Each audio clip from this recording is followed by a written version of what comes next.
Clasificación B, bajo supervisión de un adulto.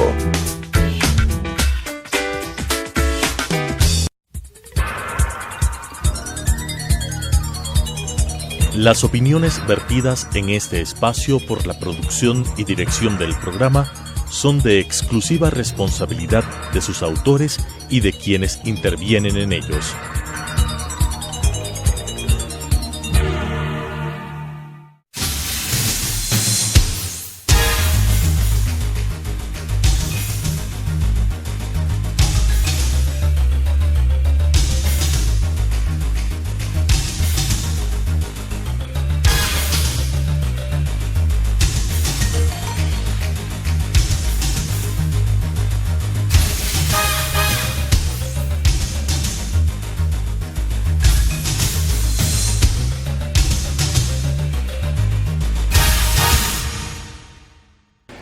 Buenas noches, colegas, bienvenidos al espacio Debate Jurídico del Colegio de Abogados de Pichincha. En esta ocasión vamos a analizar un tema de interés coyuntural, sobre todo porque en la agenda legislativa se va a discutir en el segundo semestre de este periodo legislativo el proyecto de Código Administrativo.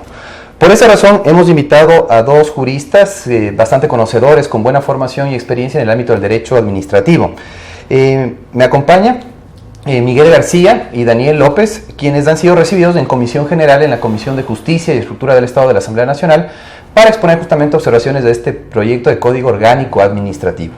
Miguel García es PhD en Derecho Público por la Universidad Pablo de Olavide de Sevilla. Ha realizado cursos en el programa de posgrado en Derecho Público de la Universidad Católica de La Plata en Argentina. Es docente actualmente en la maestría de Derecho Procesal y Litigación Oral de la Universidad Internacional SEC. Nos acompaña también Daniel López, quien es abogado por la Pontificia Universidad Católica del Ecuador. Él es máster en Derecho de Contratación Pública por la Universidad de Castilla-La Mancha en España. Tiene un posgrado además, tiene una especialización superior en Derecho Administrativo por la Universidad Andina Simón Bolívar y es autor de un manual de contratación pública. Además, es miembro del Instituto de Derecho Administrativo y docente de la Universidad San Francisco de Quito y la Universidad Espíritu Santo en Guayaquil. Comenzamos contigo, Daniel. Bienvenido al programa. Un gusto tenerte en esta ocasión comentando sobre un tema importante que será aprobado seguramente en los próximos meses. ¿Qué opinas de la codificación del derecho administrativo en general? En términos generales, ¿qué opinas del proyecto presentado por el asambleísta Beethoven Chica, de la bancada oficialista, quien ha presentado este proyecto básicamente diciendo que existe una necesidad de unificar aquella regulación que se encontraba dispersa?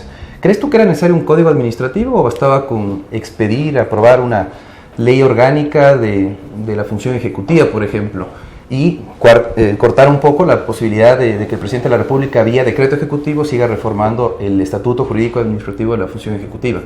Hay gente que señala que con la ley de la función ejecutiva bastaba y no era necesario un código administrativo. ¿Qué opinas tú de eso?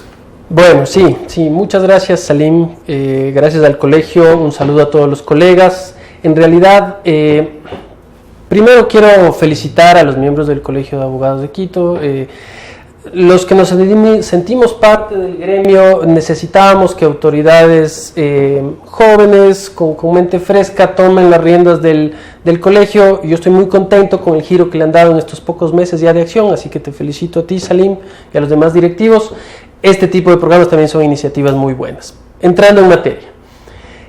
¿Cuál es la necesidad en el Ecuador en materia de derecho administrativo? Desde hace mucho tiempo se necesitaba algo más que el ERJAFE. El Estatuto del Régimen Jurídico de la Función Ejecutiva, como su nombre lo indica, no es más que un estatuto y lamentablemente por jerarquía normativa muchas veces ha sido pisoteado, ignorado.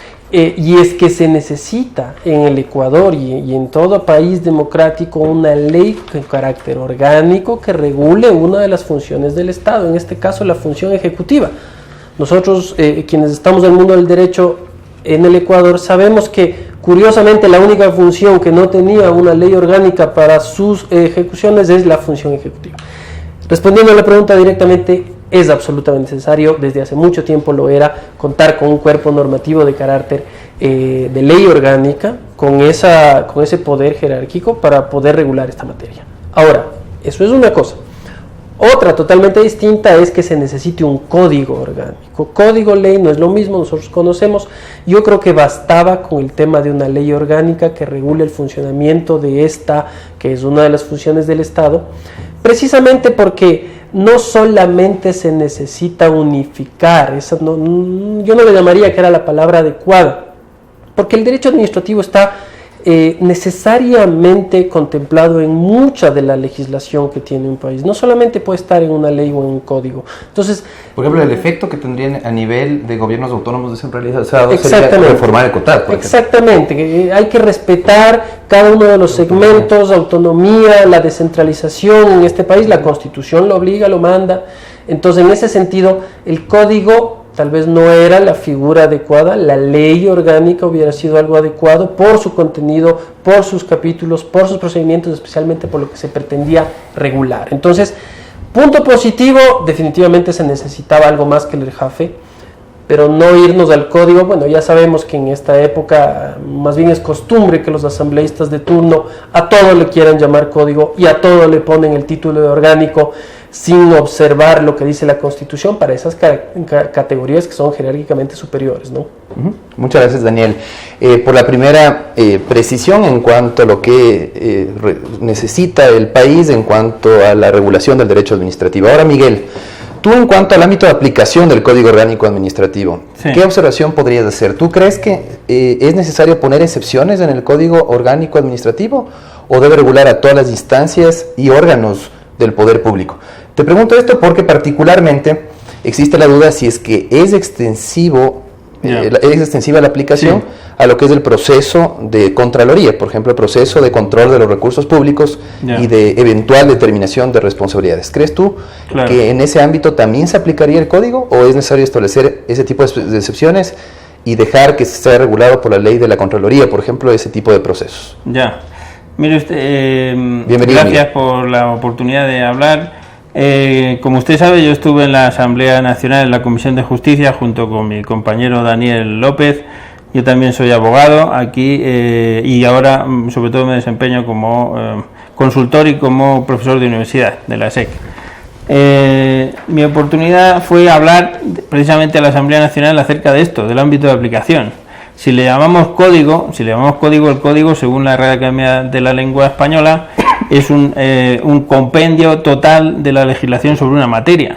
Si le llamamos código, efectivamente estaría por encima de cualquier otra legislación, también la de la Contraloría. Pero también en la Asamblea Nacional estuvo hablando el Contralor del Estado y él no era partidario de esta opción. Él prefiere mantener la excepcionalidad de la ley que regula la Contraloría, en contra de lo que es la sistematización de un código. Si es un código, debería regular todas las materias, y si sigue denominándose código cuando se debata en la Asamblea Nacional, efectivamente estaría por encima de cualquier otra regulación. Y en este sentido sería de aplicación subsidiaria a todas las demás instituciones del Estado. Con respecto al COTAD, que yo le preguntaba a Daniel, sí, ¿tú crees también que tendría aplicación, que entre las disposiciones reformatorias en este código debería figurar también reformas al COTAD? Sí, bueno, para el ámbito de los gobiernos autónomos descentralizados. Ya constan en las disposiciones derogatorias, ya se deroga todo lo que se refiere al procedimiento administrativo. El tema de recursos, por ejemplo. Claro, o sea, todo lo que se refiere al procedimiento administrativo, es el que rige en general para todas las instituciones, para el gobierno central, para el Estado central y para los gobiernos autónomos descentralizados. O sea, es de aplicación directa para todas las instituciones regionales del Estado. Perfecto. Vamos a continuar con un tema que es muy importante, que ha sido también objeto de preocupación de algunas instituciones, sobre todo algunos espacios académicos. Daniel, ¿tú consideras que el proyecto de Código Orgánico Administrativo guarda conformidad con la Constitución o has advertido algunas inconstitucionalidades? Sí, lo segundo. Realmente hemos advertido algunos artículos en la revisión que definitivamente son inconstitucionales, que lamentablemente yo no sé si es que es por una falta de revisión o análisis más mesurado, más detallado, o si definitivamente la intención es esta, ¿no? La intención es pasarse por encima la norma de la Constitución y los principios que establece la Constitución. Te voy a dar ejemplos. En el proyecto de Código Administrativo está el artículo 59. El artículo 59 habla del alcance de las competencias atribuidas. ¿Qué básicamente dice este artículo? Y escúchenme bien, colegas, para que se sorprenden. El artículo 59 dice que los organismos y entidades administrativas son competentes para resolver todos los asuntos y adoptar todas las medidas y decisiones que consideren razonablemente necesarias para cumplir, aun cuando dichos asuntos, medidas y decisiones no hayan sido expresa y detalladamente atribuidos a dichos órganos. ¿Qué están diciendo en buen romance? No se necesita una competencia legalmente establecida para que un funcionario público o una entidad pública ejerza su potestad administrativa, ejerza su competencia. Se está violentando directamente el principio de la legalidad. ¿Qué dice el artículo 226 de la Constitución? Los funcionarios públicos deben someter su actuación solamente a las competencias atribuidas. ¿Qué hace un alumno de primer nivel de derecho administrativo? Conocer la diferencia entre derecho público y derecho privado. Derecho público se puede hacer solamente lo permitido, lo establecido, lo que dice la norma. Eso los administrativistas lo conocemos, pero como si fuera nuestra base. Claro. ¿Qué está haciendo este artículo 59? Está diciendo que sin necesidad de que haya una competencia previamente establecida en la ley, el alcance de las competencias les permite a los organismos y a las entidades resolver asuntos y adoptar medidas sin que tengan una competencia. Imagínense la violación tan flagrante que sería del principio. Y en la práctica, pongámonos a pensar, ¿qué pasa si este código estaría vigente y yo soy funcionario público? Casi puedo hacer lo que me dé la gana, y perdón por la expresión, siempre y cuando yo lo considere razonablemente necesario en una situación sin tener una competencia legal previamente atribuida, saltándome el 226 de la Constitución, violentando el principio de la legalidad. Imagínense lo que es eso. Daniel, y si existe un conflicto de competencia, como de hecho lo advierte el propio artículo en su segundo inciso, ¿qué pasaría? ¿El Consejo de Competencias en base a qué resolvería este conflicto de competencia? Si es que acá no hay claridad ni sujeción al principio de legalidad. Si lamentablemente dejamos que la norma prevea lo que está establecido en el proyecto de código, no habrá quien pueda dirimir un conflicto de competencias basándose en la ley. Tienes a la Corte Constitucional, al Consejo Nacional de Competencias. Los ¿Qué resolverían? Los organismos que tengan que decidir sobre este conflicto de competencias tendrían que hacerlo nuevamente en base a un criterio jurídico sano, en base a opiniones, porque lamentablemente la norma no les va a dar la herramienta adecuada como para hacerlo. Obviamente ellos tendrían que saltarse lo previsto aquí, ir a la Constitución y atender al principio de legalidad que habla de necesarias facultades previamente establecidas para que puedan ser ejercidas. Entonces hace que esta norma básicamente esté nula antes de nacer. Perfecto, Daniel. ¿Qué opinas tú, Miguel? ¿Qué opinas? ¿Compartes esta preocupación o qué aspectos positivos, negativos tú encuentras en el código? Claro, en relación con esto que decíais de los conflictos de competencias, efectivamente hay una redacción ambigua del artículo y entonces se remite al órgano superior. Pero ¿qué ocurre si hay órgano superior? Si el que dicta la resolución es el órgano superior, pues efectivamente no está establecido en la ley, se crea una laguna legal. Entonces es uno de los fallos en la redacción de este código, que por otra parte está siendo supervisado por nuestra parte. O sea, nosotros hemos tenido oportunidad de hablar, sí se nos ha escuchado en la Asamblea Nacional e incluso ahora estamos dando ideas a la Asamblea para que se vaya perfeccionando poco a poco la redacción final del código. Y tu evaluación en términos generales, ¿cómo ves al código? En cuanto a su estructura, en cuanto a su estructura, es demasiado ambicioso, entiendo yo porque por ejemplo, en cuanto a la estructura, la primera parte de las personas y de la administración pública está bien, es la que debe constar los sujetos de la administración, el acto jurídico, el acto administrativo. En la segunda parte se refiere al procedimiento, el libro segundo. El libro tercero se refiere al procedimiento sancionador, que es un procedimiento especial y especialmente regulado en el libro tercero. Y el libro cuarto se refiere a la responsabilidad extracontractual de la administración.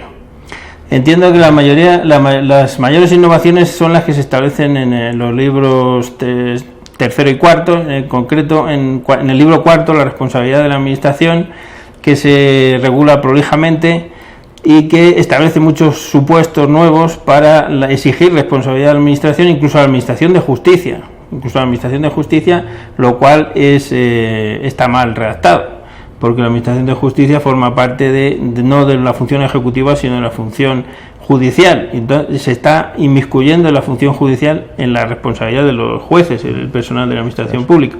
Hay una mala redacción, a veces parece que han intervenido distintos redactores, distintas fuentes y, por ejemplo, el procedimiento sancionador en el libro tercero se repiten todos los principios generales del derecho administrativo que se establecen en el libro primero. Parece que ha habido como varios redactores de los libros y ¿Hay influencia del derecho español? Claro, en la elaboración del código. Efectivamente hay bastante influencia de la ley de procedimiento de régimen administrativo y procedimiento administrativo común, que es la ley 3092, reformada recientemente en la ley 39 de 2015, que es la que rige en la actualidad en España. Parece que efectivamente ha habido redactores españoles, claramente, porque hay muchos artículos copiados y pegados de la ley española. O sea, mal copiados también. Entonces, en el libro primero, por ejemplo, yo le pude exponer a la Asamblea Nacional, en concreto el artículo 28 y el artículo 19, que se refieren a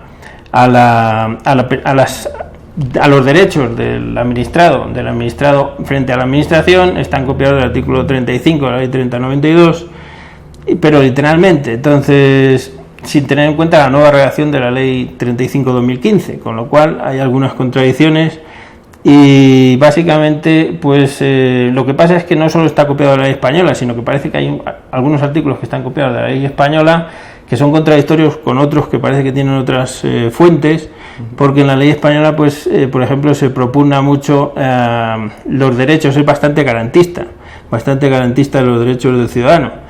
Y sin embargo, por otra parte, se le quitan en otros artículos. Perfecto, Miguel.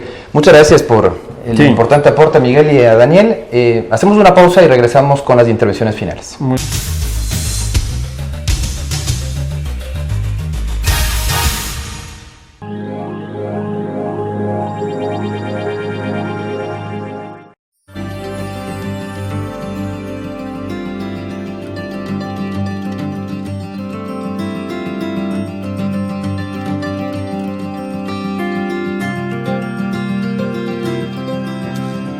Queridos y queridas abogadas, para nosotros es un honor el poder invitarles al Colegio de Abogados de Pichincha a ser parte de este gremio que defiende tus derechos.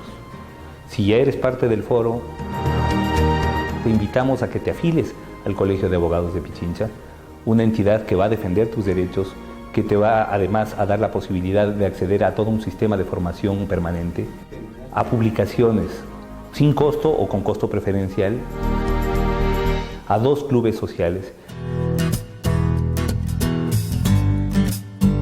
y sobre todo, insistimos, a un gremio que te representa. Tendrás que pagar nada más que $90 por los beneficios del año, ni un solo centavo por la inscripción. Si eres afiliado al Colegio de Abogados de Pichincha y durante un tiempo no has cumplido con tus obligaciones económicas con el gremio, no te preocupes. Tampoco tendrás que pagar un centavo por todo ese tiempo que has permanecido alejado. Simplemente ponerte al día en las cuotas de este año, es decir, $90. Te esperamos.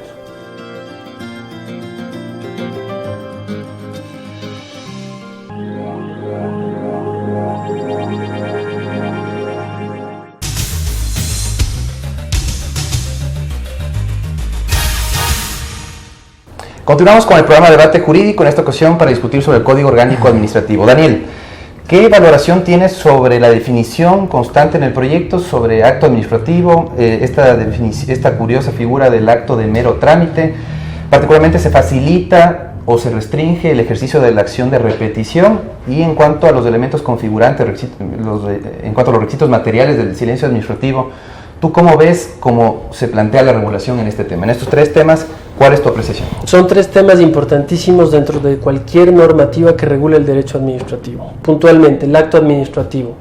En la definición que contempla el Código se olvidaron de los actos de efectos generales. Se olvidaron que un acto administrativo bien puede tener efectos generales y ser un acto de carácter normativo.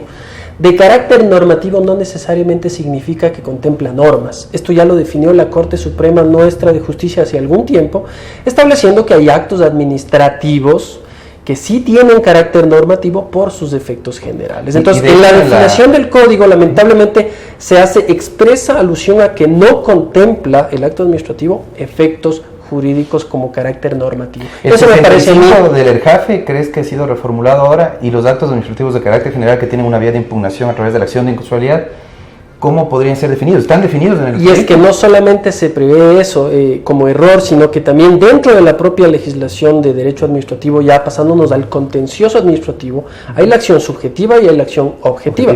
La subjetiva para actos administrativos de efectos individuales, que el artículo de esta ley tampoco pone precisión sobre el tema de que el acto administrativo tiene efectos individuales.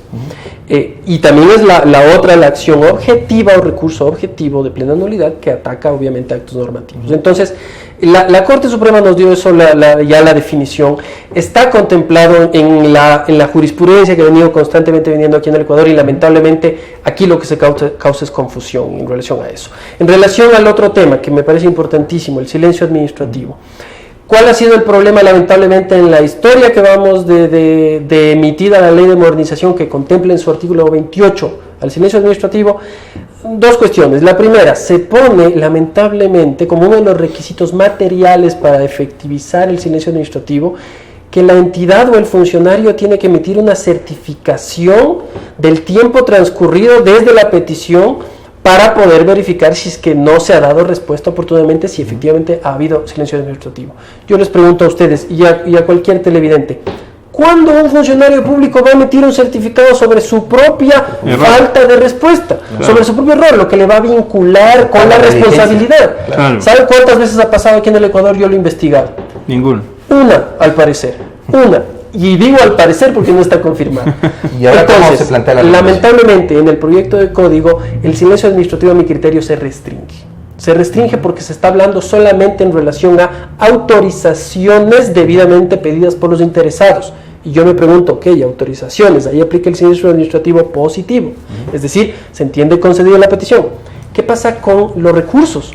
¿Qué pasa con otro tipo de peticiones que no se enmarcan dentro de la definición de autorizaciones administrativas? Hay el artículo también aquí que dice que ahí se entienden desestimadas. Es decir, no operaría el silencio administrativo positivo. Eso es grave. Y para finalizar, solo sobre el tema de la repetición. Los juicios de repetición son importantísimos para que los funcionarios públicos asuman responsabilidad a título personal de las decisiones que toman en virtud de la potestad y las competencias que tienen. Ahora, este proyecto de código, a mi criterio, también protege a los funcionarios públicos de mala manera. ¿Por qué? Porque restringe la acción de repetición o juicio de repetición solamente cuando haya casos de culpa grave. Culpa grave que, como nosotros sabemos, según el Código Civil, equivale a dolo. Y yo pregunto, ¿solamente cuando hay dolo o la intención de dañar se tiene que repetir en contra del funcionario? ¿No puede haber errores también que no haya dolo, pero que puede ser por ineficiencia, puede ser por falta de conocimiento, se cometieron en contra de un particular, el Estado tuvo que repararlo? Hay que seguir el juicio de repetición en contra de ese funcionario, no solamente el dolo tiene que ser una de las condiciones. Perfecto, muy claro, Daniel. Vamos a terminar con Miguel. Miguel, ¿cómo tú, o en realidad tú compartes la preocupación del Procurador General del Estado, que ha advertido que entre el artículo 106 124 se confunden los términos anulabilidad con el de nulidad? Sí. Anulabilidad se entiende que corresponde al vicio leve y la nulidad corresponde al vicio grave. ¿Crees tú que en el proyecto existe esa confusión? Sí, por ejemplo, en relación con el 124, yo he tenido la oportunidad de revisar que se habla de algunos actos de la administración que sean convalidables, o sea, un acto convalidable es un acto anulable.